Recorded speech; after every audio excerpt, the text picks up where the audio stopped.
Good day everyone, my name is Christine Ortega from BSBA HR3. This topic is all about the life and legacy of Silme Domingo, a tribute to a labor leader and his fight for justice.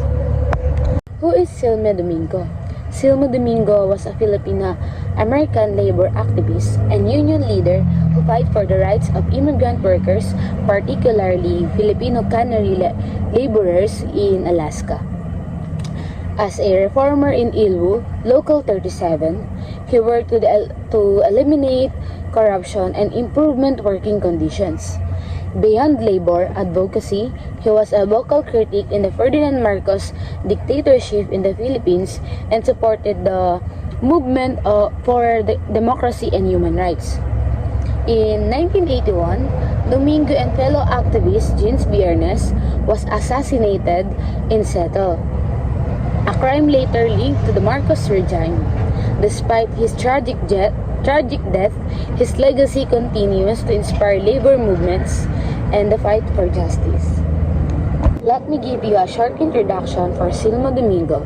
Silme Domingo was a passionate labor activist who dedicated his life to defending the rights of immigrant and minority workers, particularly Filipino cannery laborers in Alaska.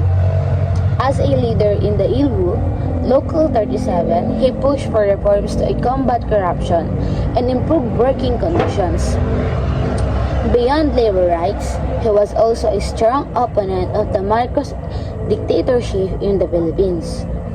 His assassination in 1981 was a tragic loss, but his legacy continues to inspire movements for justice, workers' rights, and human dignity. This tribute celebrates his dedication to equality and the lasting impact of his fight for a fairer world. The contribution of Silme Domingo. One of Silme Domingo's key contributions was his leadership in reforming International Longshore and Warehouse Union, Ilwu Local 37, the union representing the Filipino cannery worker in Alaska. He worked to eliminate corruption, improve working conditions, and ensure fair treatment for laborers who face exploitation and discriminations. His efforts help empower workers, giving them a stronger voice in advocating for their rights and protections. The assassination of Silme Domingo. On June 1, 1981, Silme Domingo and fellow labor activist Jean Biernes were assassinated in Seattle, Washington. As a leader of Ilwu, Local 37, they have been fighting against corruptions within the union and were outspoken critics of Ferdinand Marcos dictatorship in the Philippines. Initially, their murderers were thought to be linked into international disputes, but later investigations uncovered a deeper political conspiracy. Evidence eventually connected the killings to the Marcos regime, which sought to silence its critics abroad. In 1989, a U.S. civil lawsuit held Marcos responsible for ordering the assassinations, making it one of the few cases where a foreign leader was found liable for politically motivated murders in American soil. Domingo's assassination became a powerful symbol of resistance against political oppression and labor exploitation. And his legacy continues to inspire movements for workers' rights and social justice. Aftermath and delayed justice for Silme Domingo. After Silme Domingo and Jean Biernes were assassinated on June 1, 1981, authorities initially dismissed the case as a union dispute. However, investigations later revealed that their murderers were politically motivated and linked to the Ferdinand Marcos dictatorship in the Philippines due to their outspoken opposition to his regime. In 1989, a U.S. civil lawsuit held Marcos responsible, but full justice was never achieved, as many involved faced little or no consequences.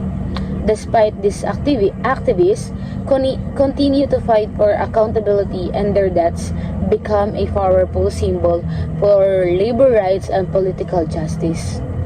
Today, Domingo's legacy remains an inspiration in the ongoing struggle against oppressions and worker exploitations. Silme Domingo's legacy and its relevance today. Silme Domingo is remembered as a champion of labor rights, social justice, and political activism. As a leader in Ilbo Local 37, she worked to improve conditions for immigrant workers and fight against corruption and exploitations. He also opposed the Ferdinand Marcos dictatorship, showing the importance of standing against political repressions. His influence remains strong today, as many workers still faces low wages, poor conditions, and corporate exploitations. Domingo's dedication to justice emphasized the link between labor rights and human rights, inspiring activists, union leaders, and human rights advocates to continue fighting for fairness, democracy, and dignity worldwide. And for conclusion, Silme Domingos devoted his life to advocating for workers' rights, social justice, and political freedom. As a labor leader, an activist who fights against corruptions, exploitations, and oppressions, making a lasting impact on both the labor movement and the Filipino-American community. Although his life was tragically taken, his legacy continues to inspire those who work towards fairness, democracy, and dignity for all. His dedication and bravery serve as a reminder that the fight for justice is ongoing, and that real change happens when people unite for a common cause. Thank you.